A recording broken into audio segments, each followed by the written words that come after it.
की कृपा का प्रत्यक्ष प्रमाण अगर किसी को चाहिए तो भैया किसी और से नहीं, तुम हमसे ही ले लो।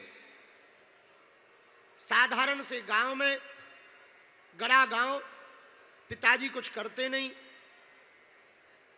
लगभग अपनी आयु के 13 वर्ष तक हमने गांव में भिक्षा मांगी और परिवार चलाया। हमसे छोटी बहन थी, बहन से छोटा भाई, 3 लोग रहते थे। माताजी भी, एक कमरा है, अभी भी है वो जन्मभूमि हमारी, 10 बाई 12 का कमरा, वो भी छप्पड़ वाला। बरसात के मौसम में 10 बार सोचना पड़ता था कि आज बारिश ना होगी, अगर बारिश हो जाए तो बड़ी आफत। पलंग के नीचे छिप कर के रात काटते थे तीनों भाई बहन। आज तो ठीक है, भगवान की कृपा है, कपड़ा पहनने को मिल जाते हैं, 2-4 जगत भगत दे देते हैं भैया। पर भैया हमें अपनी औकात याद है, एक बादामी कुर्ता पहन करके हम 2.5 साल तक रहे। वही रात को धोने को डाल देते थे, सुबह वही पहन लेते थे। हमें अपनी औकात याद है। आज जरूर बागेश्वर धाम पर अन्नपूर्णा चल रही है भैया, 5-6 साल से दोनों समय भंडारा चलवा रहे हनुमान जी महाराज, लेकिन हमें अपनी औकात याद है। दीपावली के दिन तक कई बार जब आटा नहीं होता था तो चावल के आटा की रोटी माताजी बनाती थी।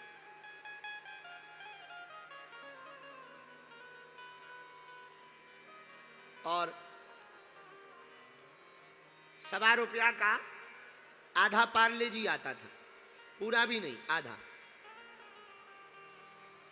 वो पार्ले जी ले आए उधार, वही 2 बिस्कुट 3 बिस्कुट हमने पाली, 2-2 बिस्कुट 3-3 बिस्कुट भाई बहनों को दे दी। माताजी पिताजी ऐसे ही बैठे। रात होती थी तो सबके घर उजाले होते थे, लाइट आ गई थी।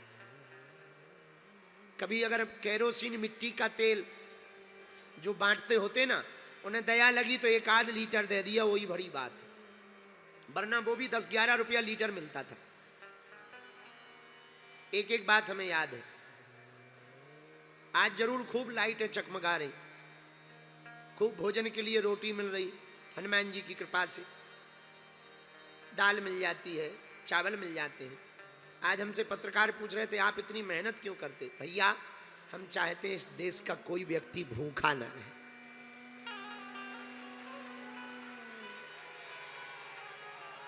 हम चाहते हैं, हमने अपनी बहन के विवाह में जो कष्ट भोगा, गरीबों का भैया कोई नहीं होता है। बातें चाहे जितनी करवा लें, सब सिंपैथी दिखाने के चक्कर में कि हम गरीबों के मसीहा हैं, ये बताने के चक्कर में 1-8 गरीब को गले लगा लेते हैं, बाकी को तो धक्के मारते हैं।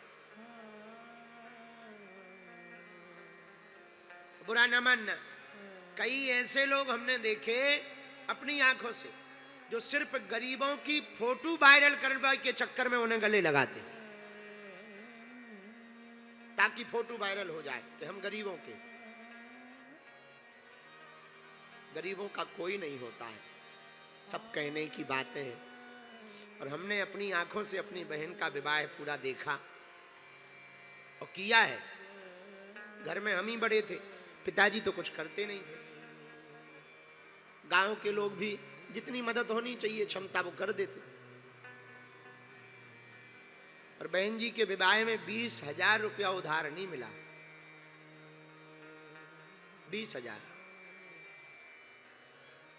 यहां तक कि पिताजी के नाम मात्र 1 एकड़ खेती थी, तो हमने उसको गिरवी रखने तक का भाव बना लिया। पर लिखा पढ़ी करवा रहे थे कि लिखा पढ़ी होगी तब 20,000 देंगे। हमने सोचा ना चुका पाए तो 1 एकड़ है ये, वो चली जाएगी।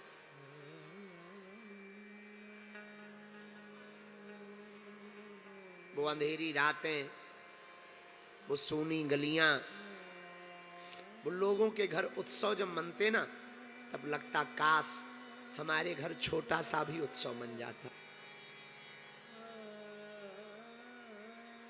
जो बड़े बड़े लोगों का वो मिलना, वो बड़े बड़े लोगों का सामंजस्य, हम सोचते थे काश कभी हमको भी लोग पूछते।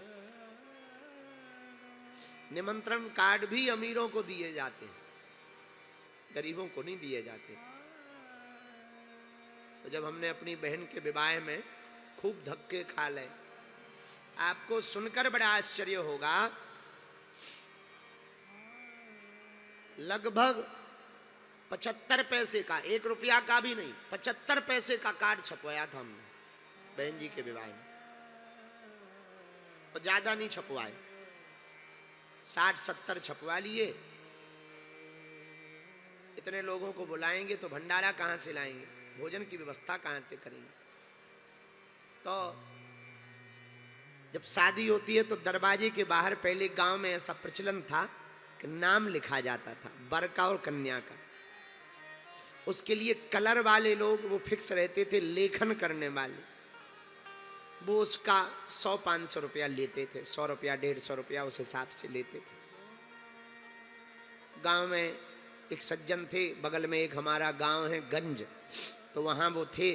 तो हम उनके पास गए कि बहन जी की शादी है, हमें ज़्यादा नहीं लिखवाना, आप हमारी बहन का और रिश्तेदार जीजा जी का नाम लिख दो, और कलर हम पे है नहीं तो जो कपड़ों में नील लगाई जाती ना, वो नील से लिख दो, एक दिन भर रह जाए फिर भले ही छूट जाए, ताकि लोग आएंगे तो अच्छा लगेगा।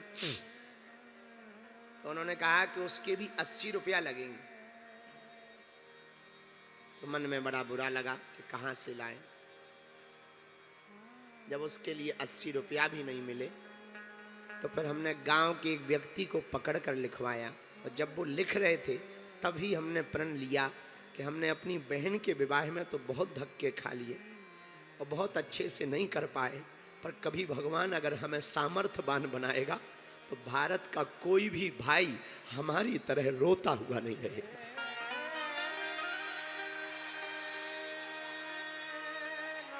और भैया हनुमान जी की कृपा है, हम अपना तो कुछ करते नहीं, हनुमान जी करवाते हैं, उन्हीं का सब कुछ दिया हुआ है। तो जितना बन जाता हर साल उन बेटियों का घर बस जाता। हम आपसे मात्र ये बात इसलिए कहना चाह रहे हैं कि हनुमान जी से सब कुछ सीखो, पर एक बात और हनुमान जी से सीखो, लगन के साथ साथ हनुमान जी सबके हैं, तो आप लोग भी सबके बन करके रहो। राम जी केवल रावण के पास जाते, केवल रावण का वध करते तो शायद इतनी महिमा नहीं होती जितनी महिमा राम जी सबरी के घर जाकर के अपना मान बढ़ाए।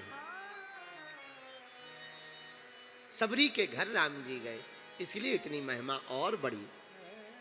वो तो भगवान है, उनकी महिमा तो है ही है, पर सबरी के घर जाकर हम दीनों को भी लगा कि भगवान दीनों के भी होते हैं। और सच बताएं, भगवान तो सिर्फ दीनों ही भर के हैं, अमीरों को जरूरत भी नहीं है भगवान की। वो पूजा भी दिखावा के लिए करते हैं, फोटोबाजी के लिए, कि लोग ये समझें कि हम आध्यात्मिक हैं। जो भक्ति साधारण परिवार के लोग करते हैं वो अमीर परिवार में बहुत कम भक्ति उतर पाती है। ज्यों ज्यों संपन्नता आती है त्यों त्यों भक्ति कम हो जाती है। और हमें मेरठ में आकर यही सबसे अच्छी बात मिली कि यहाँ संपन्नता भी है पर भक्ति से भी संपन्न लोग हैं, दोनों हैं, दोनों गुण भरे हुए हैं।